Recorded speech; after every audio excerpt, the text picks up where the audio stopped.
Anna Godbersen's young adult historical novel, The Luxe, 2007, inaugurates a four-part series set against the glittering backdrop of Gilded Age New York. Taking place in 1899, it follows two sisters, Elizabeth and Diana Holland, who belong to Manhattan's social elite. After the sudden death of their father, whose fortune proves illusory, the sisters are left scrambling to preserve their place in high society, a crisis that forces them to confront an unwelcome reorientation of values. The book unfolds episodically, shifting between the perspectives of three secondary figures and the two sisters at its center. This fragmented and nonlinear structure produces a strikingly modern portrait of the volatile, destructive energy that defines capitalism's upper tiers. The story opens at Elizabeth Holland's funeral. Both Elizabeth and Diana had been celebrated as daughters of New York's aristocratic tradition, and Elizabeth's death, which occurs just before her marriage into one of the city's wealthiest families, leaves their social standing precarious. Henry Schoonmaker, Elizabeth's fiancé, who secretly harbors feelings for Diana, suspects that Mr. Holland's own disappearance was less straightforward than it seemed. From here, the narrative retreats 2 weeks into the past, unraveling the events that culminate in Elizabeth's demise and the constellation of characters who shaped her fate. The rarefied world of uptown Manhattan is portrayed as saturated with grandeur, yet riddled with deceit and fracture. Here, appearances carry more weight than morality, serving as the currency of power and success. For the city's teenagers, their initiation into this glittering social sphere is thrilling, dangerous, and rife with competition.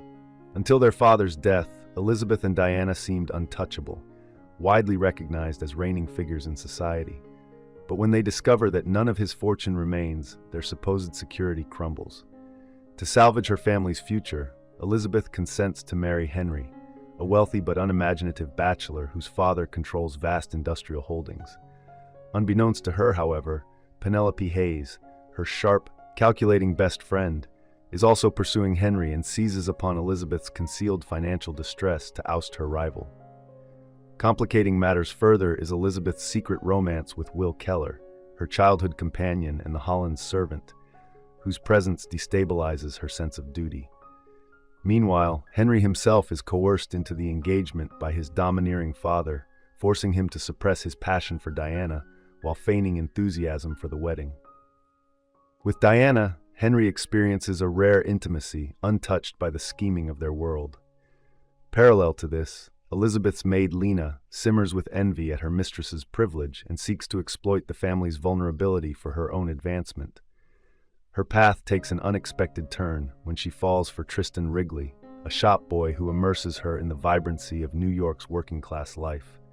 The novel's trajectory eventually returns to Elizabeth's tragic end. Caught between loyalty to her family and fidelity to her true love, she hesitates until fate intervenes. When her carriage overturns near the East River and plunges into its depths, Elizabeth's struggles are silenced in an instant. In the aftermath, society papers replace gossip about the sisters with tributes to Elizabeth's memory, while whispers circulate. Was her death a suicide born of desperation, or a murder, perhaps engineered by Henry in pursuit of Diana? The ambiguity remains unresolved, underscoring the arbitrariness at the core of her fate.